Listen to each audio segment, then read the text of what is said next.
नमस्कार मित्रों, स्वागत है आप सबका मेरे यूट्यूब चैनल पर। मैं वंदना सुखवाल और सेकंड ग्रेड एग्ज़ाम जो कि 2022 में आरपीएससी के द्वारा करवाया गया था 21 दिसंबर 2022 को, उसी का पेपर हम हल कर रहे थे, जिसमें प्रश्न संख्या 36 तक हमने प्रश्नों के उत्तर देख लिए हैं और उससे आगे अब प्रश्न संख्या 37 से लेकर जो 100 तक प्रश्न हैं उनके उत्तरों को हम देखने जा रहे हैं। तो माँ सरस्वती के चरणों में नमन करते हुए शुरू करते हैं वीडियो और देखते हैं 37वां प्रश्न। यदि एक छात्र अपना बहुत सा खाली समय चित्रकारी में बिताता है और ऐसा करने पर वह प्रसन्नता अनुभव करता है, अपने व्यस्त समय में भी चित्रकारी के लिए समय निकाल लेता है और उसे ऐसा करने पर थकान भी अनुभव नहीं होती है, निम्न में से सही विकल्प छांटे जो उसकी अभिव्यक्ति को दर्शाता है।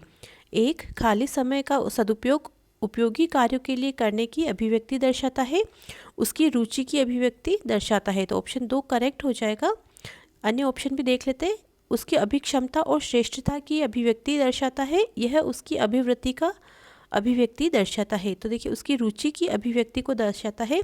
जब आपकी किसी कार्य को करने में रुचि होती है तो आप किसी भी प्रकार से, चाहे कितने भी व्यस्त क्यों ना हो, अपने लिए समय उस कार्य को करने के लिए निकाल ही लेते हैं। तो यहाँ पर बालक चित्रकारी में प्रसन्नता अनुभव करता है और अपने व्यस्त समय से भी चित्रकारी के लिए समय निकालता है। ऐसा करने पर उसे थकान भी अनुभव नहीं होती है, क्योंकि उसकी रुचि चित्रकारी में है। वह अपनी रुचि की अभिव्यक्ति चित्रकारी के माध्यम से करता है। प्रश्न संख्या 38, निम्न विकल्पों में से कौन सा अध्यापक का तरीका विद्यार्थी के आत्म क्षमता के बोध में बढ़ोतरी नहीं करेगा? विद्यार्थी के समान कार्य से पूर्व में मिली सफलता पर प्रकाश डालकर उसे प्रवीणता की अनुभूति देना, छात्र को किसी आदर्श को दिखाना जिससे समान कार्य में सफलता प्राप्त की जा सके, विद्यार्थी की उपलब्धि पर उचित प्रोत्साहन और प्रतिक्रिया देना, और 4 है विद्यार्थी की सफलता का श्रेय भाग्य को या स्कूल से सहायता को देना। तो देखिए, यहाँ पर आत्म क्षमता में जो इसका इंग्लिश वर्जन अगर आप देखेंगे, which is the following way of the teacher does not enhance self efficiency of his student in class। तो अपने स्टूडेंट में सेल्फ एफिशिएंसी, जो कि आत्म क्षमता की बढ़ोतरी नहीं करेगा, तो वो कारक कौन सा है जो नकारात्मक होगा? विद्यार्थी की सफलता का श्रेय भाग्य को या स्कूल से सहायता को देना, ये उसकी क्षमता में बढ़ोतरी नहीं करेगा। प्रश्न संख्या 39, 2011 की जनगणना के अनुसार राजस्थान में न्यूनतम जनसंख्या वाला जिला है जैसलमेर, राजसमंद, करौली या बाड़मेर। तो देखिए, सबसे ज़्यादा जो न्यूनतम जनसंख्या वाला जिला पूछा है यहाँ पर, तो वो होगा ऑप्शन ए, जैसलमेर। उस लगभग 6,69,919 व्यक्ति जैसलमेर के अंतर्गत आते हैं, 6,69,हजार। उसके बाद दूसरे स्थान पर जो आता है वो है जैसलमेर के बाद प्रतापगढ़, उसके बाद सिरोही और फिर बूंदी का स्थान आता है। जैसलमेर के बाद दूसरे नंबर पर प्रतापगढ़, तीसरे नंबर पर सिरोही, चौथे नंबर पर बूंदी और 5वें नंबर पर आता है राजसमंद। ये न्यूनतम जनसंख्या के संबंध में है।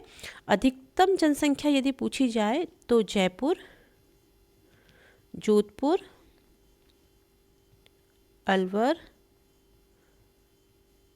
नागौर और उदयपुर, ये अधिकतम जनसंख्या वाले 5 जिले हैं।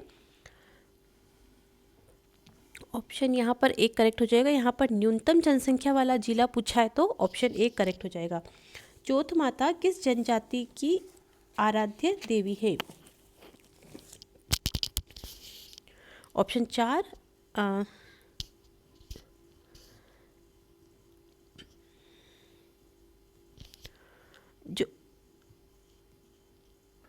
जो ऑप्शन दिया गया है, सांसी, यहाँ पर देखिए, इसमें बीजा और माला 2 उपजातियाँ होती है, इसका संबंध होता है सांसी से।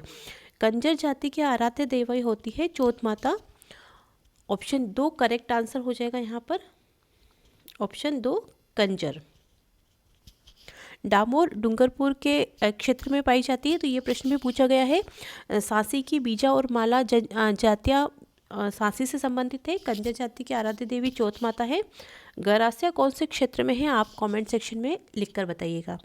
प्रश्न संख्या 41, दिलवाड़ा जैन जो मंदिर है ये स्थित है जैसलमेर, श्री महावीर जी, माउंट आबू और उदयपुर। तो ये आबू पर्वत पर स्थित है। ये दिलवाड़ा के जैन मंदिर है जो कि बहुत ज़्यादा प्रसिद्ध है, आबू पर्वत पर स्थित है। राजस्थान के अरावली पर्वतों की निम्नलिखित चोटियों को उनकी ऊंचाई के आधार पर आरोही क्रमानुसार व्यवस्थित कीजिए। तो देखिए यहाँ पर असेंडिंग ऑर्डर में इनको सेट करना है।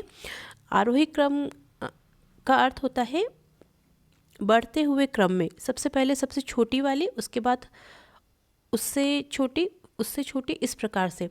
तो यहाँ पर जो ऑप्शन हो जाएगा वो होगा option A C D B. A पहले आएगी, दूसरे स्थान पर कमलनाथ आएगी, तीसरे स्थान पर आएगी रघुनाथगढ़ और चौथे स्थान पर आएगी अचलगढ़। तारागढ़ है उसकी जो ऊंचाई है लगभग 870 मीटर है और ये अजमेर में स्थित है। अचलगढ़ की 1380 मीटर सिरोही में स्थित है।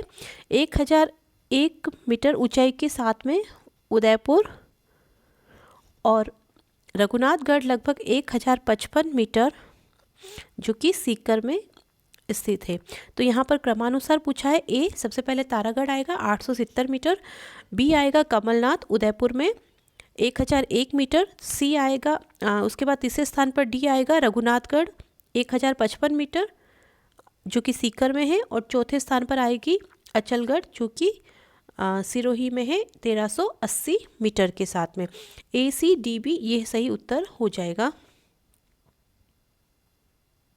देखिए एक और जो कंफ्यूज करता है सबसे ज़्यादा, उदयनाथ है अलवर में, कमलनाथ तो उदयपुर में है और उदयनाथ अलवर में स्थित है। राजस्थान के किस जिले से कर्क रेखा होकर गुजरती है? उदयपुर, धौलपुर, बांसवाड़ा और बारां। तो बारां से होकर गुजरती है, लगभग डूंगरपुर के दक्षिण से डूंगरपुर को छूती हुई निकलती है लगभग, लेकिन बांसवाड़ा के मध्य से कर्क रेखा निकलती है। अब आप कमेंट सेक्शन में लिख के बताइए कि ये कितने किलोमीटर की लंबाई में राजस्थान से निकलती है। मेजा बांध किस नदी पर स्थित है? कोठारी, लूनी, चंबल, बनास। तो भीलवाड़ा में कोठारी नदी पर स्थित है मेजा बांध। बनास पर बिसलपुर बांध, इसरदा बांध ये सब बने हुए हैं। चंबल नदी पर 4 प्रमुख बांध है, गांधी सागर, राणा प्रताप सागर, कोटा बैराज और जवाहर सागर। चोकला नस्ल है ऊंट, गोवंश, बकरी, भेड़। तो देखिए चोकला, नाली, मगरा, पूंगल, सोनाड़ी, खेरी, मालपुरी ये सब भेड़ की प्रमुख नस्लें हैं। प्राक हड़प्पा युगीन संस्कृति हमें प्राप्त हुई है कहाँ से? बालाथल, बीकानेर, आहड़िया, गणेश्वर। तो देखिए यदि प्राक हड़प्पा युगीन संस्कृति की बात आती है तो वो कालीबंगा से मिली है। यहाँ पर हड़प्पा युगीन और प्राक हड़प्पा युगीन दोनों ही संस्कृतियों के साक्ष्य मिले हैं। लगभग 1952-53 में अमलानंद घोष के द्वारा यहाँ पर खोज की गई। 1961-62 में बी के थापर, जेवी जोशी और बीवी लाल के द्वारा यहाँ पर उत्खनन किया गया। और एक प्रमुख कथन आता है डॉक्टर दशरथ शर्मा का, इन्होंने कालीबंगा को हड़प्पा सभ्यता की या सैंधव सभ्यता की तीसरी राजधानी कहा है।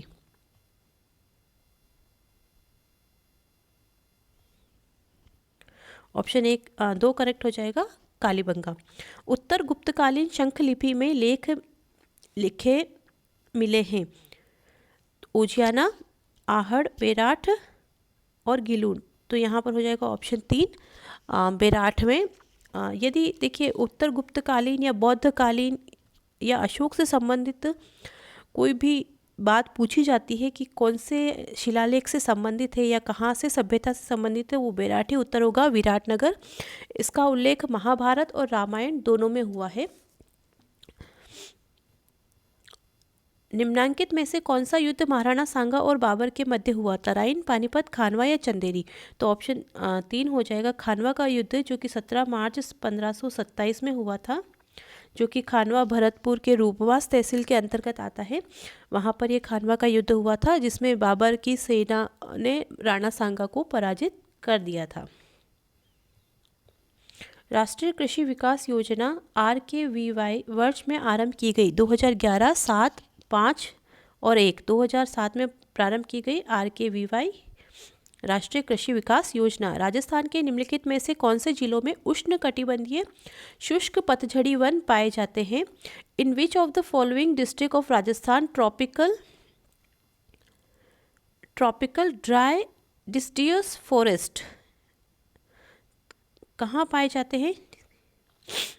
उष्णकटिबंधीय शुष्क पतझड़ी वन, तो ये पाए जाते हैं ऑप्शन 3 उदयपुर, बांसवाड़ा, कोटा के अंतर्गत उष्णकटिबंधीय शुष्क पतझड़ी वन पाए जाते हैं। परिवर्तित क्षेत्र विकास उपागम माडा किस वर्ष में प्रारंभ किया गया? मॉडिफाइड एरिया डेवलपमेंट अप्रोच, तो ये प्रारंभ किया गया था 1978-79 में। तो देखिए मेरे अनुसार जब कोई प्रारंभ वर्ष आता है या कोई स्थापना तिथि आती है तो आपको डायरेक्ट आंसर देखना चाहिए, उसमें ऑप्शंस आपके लिए बेनिफिशियल नहीं होंगे क्योंकि वो आपको कंफ्यूज करते हैं। यदि आप डायरेक्ट उत्तर देखते हैं तो उस प्रश्न का उत्तर ही आपके दिमाग में सेट हो जाता है। तो जैसे ही प्रश्न आप उसको देखते हैं तो आपके दिमाग में झट से आंसर क्लिक करता है। तो ऐसे प्रश्न जिसमें कोई तिथि पूछी गई है या कोई फैक्ट पूछा गया है तो उसमें आपको डायरेक्ट उत्तर देखना चाहिए। जो अप्लाइड क्वेश्चन है उसमें आप चारों विकल्पों को पढ़िए, कोई दिक्कत नहीं है, लेकिन फैक्चुअल में आपको डायरेक्ट आंसर ही देखना चाहिए मेरे अकॉर्डिंग। मत्स्य संघ में कुल रियासतें थी 4, 8, 7, 2। तो देखिए 4 रियासतें थी, ABCD याद रखिए, अलवर, भरतपुर, करौली और धौलपुर। तो राजस्थान में विलय शंकरराव देव की समिति जो थी शंकर देव राय समिति, जिसके अंतर्गत 3 सदस्य थे, शंकर देव राय, RK सिद्धावा, प्रभुदयाल। इनकी सिफारिश पर मत्स्य संघ का राजस्थान में विलय कर दिया गया था। मत्स्य संघ का जो निर्माण किया गया था वो तो 18 मार्च 1948 को किया गया था, लेकिन वृहत राजस्थान में इसका जो विलय किया गया था वो 15 मई 1949 में किया गया था। तो देखिए यदि पूछा जाता है कि राजस्थान में मत्स्य संघ का विलय कब हुआ, तो ये तिथि ज़्यादातर स्थापना वर्ष याद रहता है, लेकिन 15 मई 1949 को मत्स्य संघ का राजस्थान में विलय कर दिया गया था, लेकिन स्थापना हुई थी 18 मार्च 1948 को। और यहाँ पर जो मत्स्य संघ नाम दिया गया था वो किसके सुझाव पर दिया गया? तो वो KM मुंशी के सुझाव पर मत्स्य संघ नाम रखा गया। आबू में जैन मंदिर विमल वसई के निर्माण करता है, धरनक शाह, विमल शाह, तेजपाल या वस्तुपाल। तो ऑप्शन 2 हो जाएगा विमल शाह। आबू में जैन मंदिर विमल वसई के निर्माण करता है। और इसके जो वास्तुकार थे वो थे कीर्तिधर, जिन्हें शिल्पकार कहते हैं, और लगभग 1301 ईस्वी में इस मंदिर का निर्माण करवाया गया, जो कि जैन धर्म के जो प्रथम तीर्थंकर है आदिनाथ, जिसे ऋषभ देव जी भी कहा जाता है या ऋषभ देव जी को समर्पित है। और ये जो विमल शाह थे ये गुजरात के चालुक्य महाराजा भीमदेव के मंत्री थे और इनके शिल्पकार थे कीर्तिधर। 1301 ईस्वी में आदिनाथ ऋषभ देव जी को समर्पित है।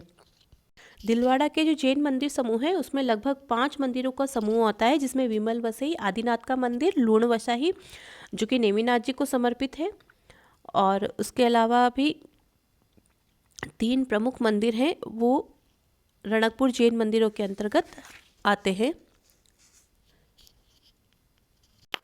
3 मंदिरों में जो प्रमुख है, चौथा मंदिर पीतलहर का भीमाशाह का मंदिर है, और 5वां मंदिर खरतर वसई पार्श्वनाथ मंदिर है, भगवान महावीर का मंदिर है, और तीसरा मंदिर जो है वो भगवान कंथुनाथ दिगंबर जैन मंदिर है। तो इस प्रकार से 5 मंदिर है।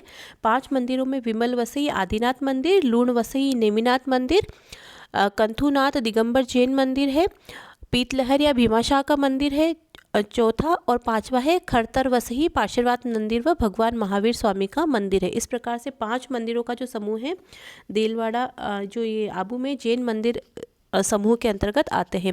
इसके अलावा भी रणकपुर का जो आदिनाथ मंदिर है जो कि पाली में स्थित है वो भी जैन धर्म का एक प्रमुख मंदिर है। धुलेव का ऋषभ देव जी मंदिर जो कि उदयपुर में स्थित है, इसे केसरिया या केसरिया नाथ जी के नाम से भी या धुलेव के धनी अर्थात ऋषभ देव जी के नाम से प्रसिद्ध है। नाकोड़ा मेवानगर में पार्श्वनाथ जैन मंदिर है जो कि बालोतरा के अंतर्गत स्थित है।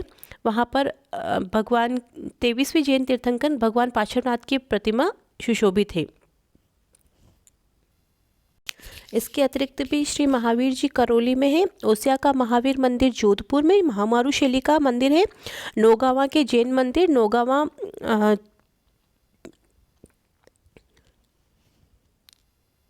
में नौ चौकिया मंदिर जो कि श्री मल्लीनाथ जी का मंदिर है और इसकी पीठ पर प्रशस्ति भी अंकित है।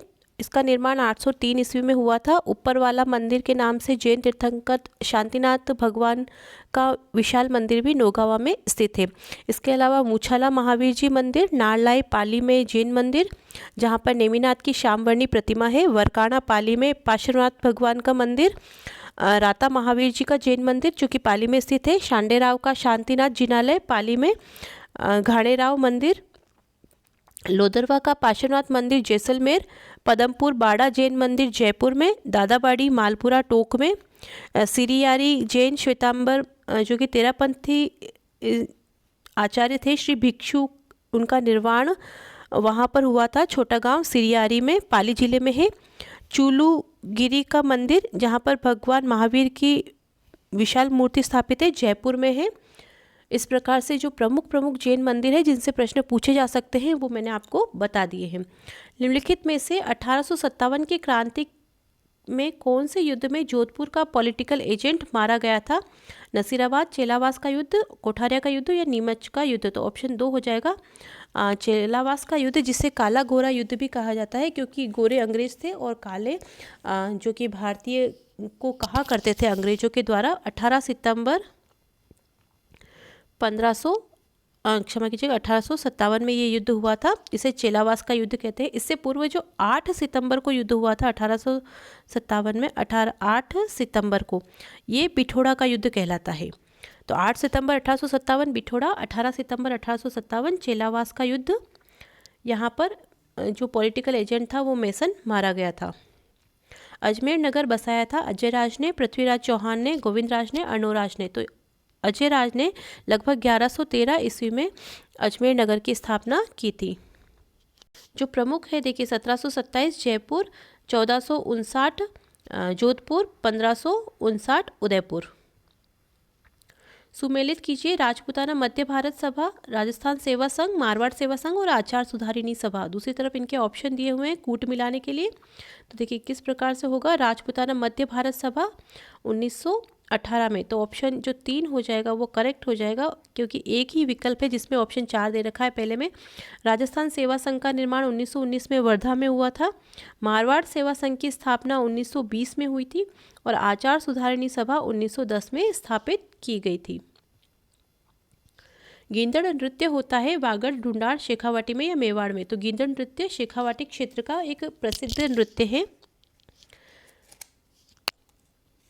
कान्हड़देव प्रबंध के रचयिता है, जो कान्हड़देव प्रबंध की जो रचना है वो पद्मनाभ के द्वारा रचित है। नरपति नालय का प्रसिद्ध ग्रंथ है बिसलदेव रासो जो 4 खंडों में विभाजित है। चंद्रबरदाई का है पृथ्वीराज रासो और जयानक भट्ट का है पृथ्वीराज विजय। तो यहाँ कान्हड़देव प्रबंध जो कि जालोर के शासक थे कान्हड़देव, उनकी वीरता का वर्णन करता है पद्मनाभ के द्वारा कान्हड़देव प्रबंध में। निम्नांकित में से रामस्नेही संप्रदाय की सिंहतल शाखा के प्रवर्तक कौन से हैं? संतोष दास, रामदास, हरि रामदास या स्वामी रामचरण? तो ऑप्शन 3 हो जाएगा हरि रामदास। स्वामी रामचरण जो शाहपुरा भिलवाड़ा में जो प्रमुख पीठ है वहाँ के संस्थापक है, जो कि फाल्गुन मास में पूर्णिमा से लगाकर पंचमी तक, वहाँ चैत्र पंचमी तक वहाँ पर जो विशाल मेला लगता है फूल डोल महोत्सव के नाम से प्रसिद्ध है शाहपुरा भिलवाड़ा में। रेण शाखा जो संबंधित है उसके संत दरियाव जी है और खेड़ापा शाखा के रामदास जी संस्थापक है। निम्नांकित में से कौन सा विकल्प विवाह की रस्मों से संबंधित नहीं है? कर्णवेद, सामेला, बंदोली या कंकण बंधन? तो ऑप्शन हो जाएगा कर्णवेद, अर्थात कानों को बींदना, कानों को छिदवाना कर्णवेद्य कहलाता है। ये विवाह से संबंधित नहीं है, जबकि सामेला, बंदोली और कंकण बंधन ये विवाह से संबंधित रस्में हैं। संकट काल में कौन सा किला मेवाड़ के राज परिवार की आश्रय स्थल था? कुंभलगढ़, बसंतीगढ़, अचलगढ़ या मचानगढ़? तो ऑप्शन 1 हो जाएगा कुंभलगढ़ दुर्ग इस यहाँ पर जो प्रमुख महल है कटारगढ़, जिसे मेवाड़ की आंख कहा जाता है। कुंभलगढ़ ये संकट काल में राज परिवार का आश्रय स्थल था। निम्नांकित में से राजस्थान की किस चित्रकला शैली पर सर्वाधिक मुगल प्रभाव दृष्टिगोचर होता है? मेवाड़, बूंदी, जयपुर, मारवाड़। तो देखिए, जो सबसे पहले मुगलों के संपर्क में आया उन्हीं की शैली पर यहाँ मुगल प्रभाव दिखाई देता है। यहाँ के लघु चित्रण, पोथी चित्रण और व्यक्ति शैली का चित्र, जो कि आदमकद चित्र है, सवाई ईश्वरी सिंह का चित्र, वो जयपुर शैली से संबंधित है। जयपुर के कौन से शासक स्वयं संगीत आचार्य थे? माधो सिंह, सवाई सिंह, प्रताप सिंह, मान सिंह। तो सवाई प्रताप सिंह, जो कि ब्रज निधि से अपनी स्वयं की रचनाएं किया करते थे, ये संगीताचार्य थे। इनके जो दरबार में 22 विद्वानों का एक दल था जो गंधर्व बाईसी कहलाता था। इन्हीं के द्वारा हवा महल का निर्माण करवाया गया था, सवाई प्रताप सिंह।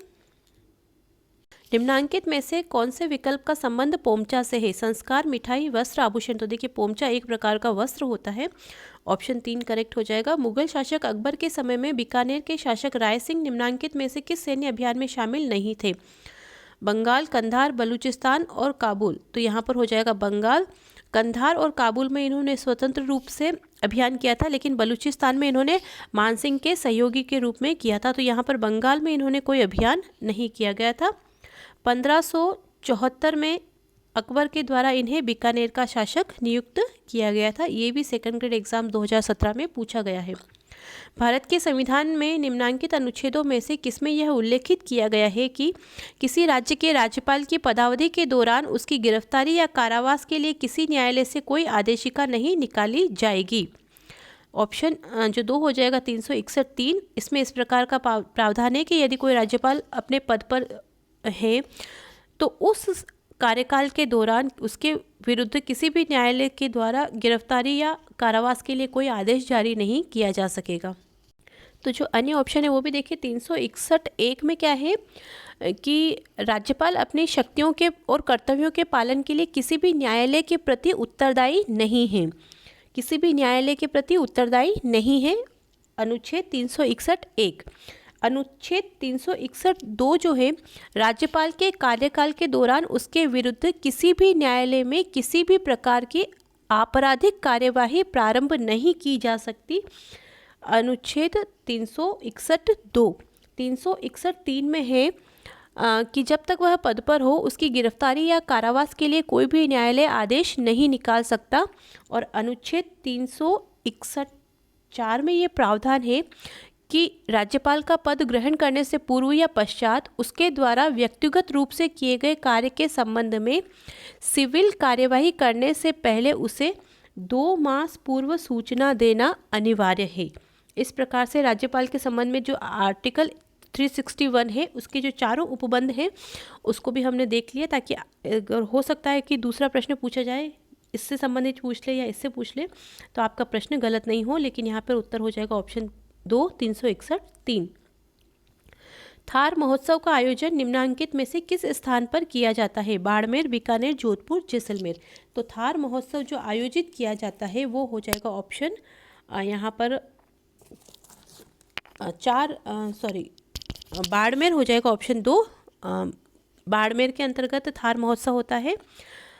जैसलमेर में जो आयोजित किया जाता है वो होता है मरु महोत्सव। ऊंट महोत्सव बीकानेर में और मारवाड़ महोत्सव जोधपुर में। करवा चौथ मनाई जाती है कार्तिक शुक्ल चतुर्थी, कार्तिक कृष्ण चतुर्थी, भाद्रपद कृष्ण चतुर्थी या श्रावण कृष्ण चतुर्थी। तो ये कार्तिक कृष्ण चतुर्थी में मनाई जाती है करवा चौथ। मुंशी त्रिलोकचंद माथुर का संबंध निम्नांकित में से किस प्रजामंडल से रहा है? जयपुर, करौली, बीकानेर, मारवाड़। तो यहाँ पर करौली प्रजामंडल से रहा है मुंशी त्रिलोकचंद माथुर का संबंध।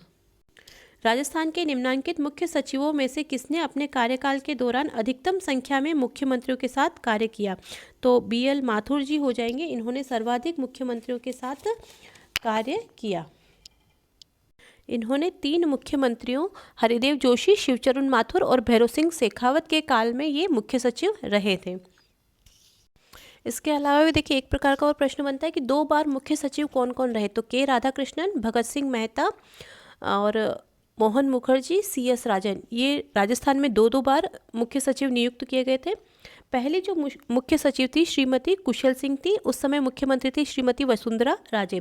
वर्तमान में द्वितीय मुख्य सचिव बनी है श्रीमती उषा सिंह जी। सर्वाधिक जो लंबा कार्यकाल रहा है वो BS मेहता का रहा है। आप मुझे कमेंट सेक्शन में लिख के बताइए न्यूनतम कार्यकाल किस मुख्य सचिव का रहा है।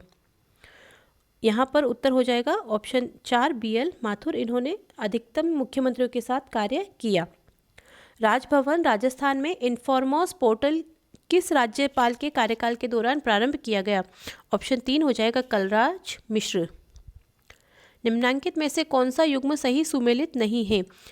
तो देखिए एक तरफ राज्यपाल दिए हैं, दूसरी तरफ मुख्यमंत्री का नाम दिया है। तो देखिए कौन से राज्यपाल थे उस समय, मुख्यमंत्री कौन थे, तत्कालीन मुख्य सचिव कौन थे, ये भी आपको पता होना चाहिए। आजकल RPSC में सेकंड ग्रेड में जो पूछे जाते हैं, विशेषकर इस प्रकार के प्रश्न बहुत ज़्यादा पूछे जा रहे हैं। समितियों के सदस्य, समितियों, मुख्यमंत्री जिनका संबंध समितियों से रहा है वो कौन कौन से समितियों के सदस्य या अध्यक्ष रहे हैं, ऐसे फैक्चुअल प्रश्न उनके बारे में पूछे जा रहे हैं। तो इस प्रकार का ही ये प्रश्न है, राज्यपाल और मुख्यमंत्री। कूट दे रखे हैं तो सीधे हम उत्तर देखेंगे। अंशुमान सिंह ये वसुंधरा राजे के समय नहीं थे। निर्मल चंद जैन, अशोक गहलोत, OP मेहरा, शिवचरण माथुर और डॉक्टर संपूर्णानंद, मोहनलाल सुखाड़िया, ये तीनों ही सही सुमेलित थे, लेकिन अंशुमान सिंह ये असुमेलित थे। भ्रष्टाचार उन्मूलन समिति 1962 के सदस्य राजस्थान के मुख्यमंत्रियों में रहे हैं। तो देखिए इसी प्रकार का प्रश्न आ गया है। बरकतुल्ला खान, हरिदेव जोशी, टीकाराम पालीवाल या जगन्नाथ पहाड़िया? तो ऑप्शन 3 हो जाएगा टीकाराम पालीवाल। भ्रष्टाचार उन्मूलन समिति, जिसे संथानम समिति कहते हैं, संथानम समिति के सदस्य रहे हैं राजस्थान के मुख्यमंत्री टीकाराम पालीवाल। ये राजस्थान के प्रथम निर्वाचित मुख्यमंत्री थे। जयनारायण व्यास के समय ये उप मुख्यमंत्री के पद पर भी रहे हैं। इसके अलावा ये लोकसभा के सदस्य और राज्यसभा के सदस्य भी रहे हैं टीकाराम पालीवाल जी। भारत के संविधान के निम्नांकित में से कौन से अनुच्छेद के तहत राजस्थान का महाधिवक्ता राजस्थान विधानसभा की कार्यवाही में भाग ले सकता है? ऑप्शन 2 हो जाएगा अनुच्छेद 177। तो देखिए महाधिवक्ता द्वारा राजस्थान विधानसभा की कार्यवाही में भाग तो लिया जा सकता है, लेकिन मतदान करने का उसे अधिकार नहीं है, मतदान नहीं कर सकता। तो ये मतदान नहीं करने का जो पावर है ये कौन से आर्टिकल के अंतर्गत है वो आप कमेंट सेक्शन में लिख के बताइएगा। निम्नांकित में से कौन सी राजस्थान विधानसभा में कटौती प्रस्तावों की ग्राह्यता की शर्त नहीं है? वह उस विषय को निर्देश नहीं करेगी जो मुख्यतः राज्य सरकार का विषय नहीं हो। उसमें वर्तमान विधियों का संशोधन या निरसन करने के लिए सुझाव नहीं दिए जाएंगे। उसमें विशेषाधिकार का प्रश्न उठाया जाएगा। उसका संबंध केवल एक मांग से होगा। तो देखिए ये भी सही है, ये भी सही है, दूसरा भी और तीसरा भी सही है, लेकिन ये जो विशेषाधिकार का प्रश्न उठाया जाएगा ये गलत हो गया। ये कटौती प्रस्तावों की ग्राह्यता के संबंध में शर्त नहीं है। निम्नांकित में से कौन सा राजस्थान लोक सेवा आयोग के कार्यवाही के अध्यक्ष पद पर नहीं रहे? GP Pilania, HS Meena, tank और LL जोशी। तो यहाँ पर जो उत्तर हो जाएगा वो GP पिलानिया ऑप्शन 1 हो जाएगा, जबकि HN मीणा, SS टांक और L जोशी ये कार्यवाही अध्यक्ष के पद पर रहे हैं। इसके अतिरिक्त भी SG सिंजारिया और शिव सिंह राठौड़ और RD सैनी ये भी कार्यवाही अध्यक्ष के पद पर रहे हैं।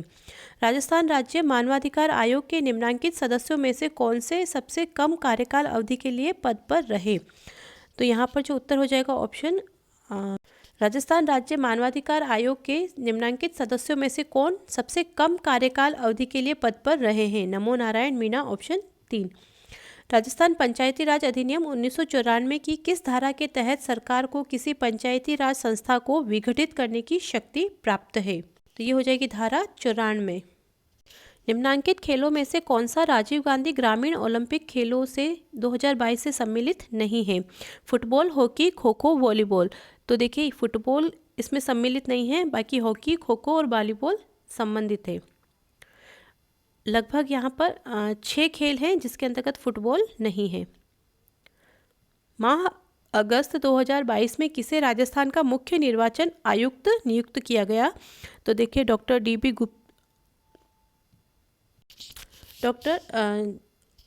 तीसरा ऑप्शन हो जाएगा श्री मधुकर गुप्ता। इन्हें मुख्य निर्वाचन आयुक्त नियुक्त किया गया 2022 में अगस्त में। वर्ष 2022 के लिए निम्नलिखित में से राजस्थान के किन शिक्षकों को राष्ट्रीय शिक्षक पुरस्कार प्रदान किया गया? तो देखिए यहाँ पर जो 2 हो जाएगा, दुर्गा राम मुवाल और सुनीता गुलाटी। इन्हें राष्ट्रीय शिक्षक पुरस्कार 2022 के लिए सम्मानित किया गया। 8 सितंबर 2022 को किस देश के प्रधानमंत्री ने राजस्थान के अजमेर शहर में स्थित दरगाह की जियारत की थी? बांग्लादेश की जो प्रधानमंत्री थी शेख हसीना, वो यहाँ पर आई थी 8 सितंबर 2022 में। राजस्थान के किन शहरों में दिव्यांग खिलाड़ियों पैरा स्पोर्ट्समैन के लिए पैरा स्पोर्ट्स अकादमी बनेगी? तो यहाँ जोधपुर और जयपुर में इस प्रकार की पैरा स्पोर्ट्समैन के लिए पैरा स्पोर्ट्स अकादमी बनने का प्रस्ताव रखा गया है जयपुर और जोधपुर में। वर्ष 2022 में राजस्थान के किस जिले को MSME के क्षेत्र में उत्कृष्ट कार्य करने पर आकांक्षी जिला एस्पिरेशनल डिस्ट्रिक्ट्स संवर्ग में राष्ट्रीय स्तर पर द्वितीय पुरस्कार प्राप्त हुआ है? ऑप्शन 2 हो जाएगा करौली। राजस्थान के मुख्यमंत्री की हरित राजस्थान स्वास्थ्य राजस्थान की संकल्पना के तहत वर्ष 2022-23 में कितने पौधे तैयार किए जाने का प्रस्तावित थे? तो 5 करोड़। वित्तीय वर्ष 2022-23 में राजस्थान की इंदिरा गांधी शहरी रोजगार गारंटी योजना के लिए बजट का प्रावधान है? ऑप्शन 3 800 करोड़। राजस्थान की नई पारिस्थितिक पर्यटन नीति कब लागू की गई? इको टूरिज्म पॉलिसी 2021 में। राजस्थान में पहला महिला संचालित सहकारी बैंक स्थापित करने के लिए राजस्थान ने किस राज्य के स्त्री निधि क्रेडिट सहकारी संघ के साथ समझौता ज्ञापन MOU हस्ताक्षरित किया है? ऑप्शन 3 हो जाएगा Telangana. India state of forest report 2021 के अनुसार वनों के अंतर्गत सर्वाधिक प्रतिशत भूमि वाला राज्य है? ऑप्शन 3 मिजोरम। नाथुला दर्रा भारत के किस राज्य में या केंद्र शासित प्रदेश में स्थित है? ऑप्शन 2 सिक्किम। सर्वाधिक वर्षा वाला प्रसिद्ध स्थान मौसिनराम किस राज्य में है? मेघालय में है। बेलाडीला लौह अयस्क की प्रसिद्ध खान भारत के किस राज्य में स्थित है? छत्तीसगढ़ में है। ये एशिया की सबसे बड़ी यंत्र सुसज्जित खान है बेलाडीला, जो लौह अयस्क से संबंधित है, छत्तीसगढ़ में स्थित है। ध्वनि तीव्रता मापन के लिए प्रयुक्त इकाई है डेसिबल। काल वैशाखी संबंधित है पश्चिम बंगाल से असम और उसके जो क्षेत्रों में जो मानसून पूर्व की वर्षा है, जिसे बारदोली छेड़ा भी कहा जाता है, काल वैशाखी पश्चिम बंगाल और असम से संबंधित है। पुलिकट झील स्थित है तमिलनाडु में। इसके अतिरिक्त भी आंध्र प्रदेश और तमिलनाडु, अधिकतर हिस्सा आंध्र प्रदेश में है, तमिलनाडु में केवल नाम मात्र का हिस्सा है, लेकिन यहाँ ऑप्शन तमिलनाडु है तो तमिलनाडु करेक्ट होगा। वर्ष 2021-22 में सकल जोड़े गए मूल्य में कृषि से संबंधित क्षेत्र का हिस्सा है 18.8%। 1956 के औद्योगिक नीति प्रस्ताव में प्रथम वर्ग के उद्योगों के संबंध में सही विकल्प है? तो यहाँ पर ऑप्शन 4 हो जाएगा, सरकार का पूर्ण स्वामित्व होना चाहिए उद्योगों पर, ऑप्शन 4। डॉल्फिन कटक स्थित है, तो ये अटलांटिक महासागर में स्थित है।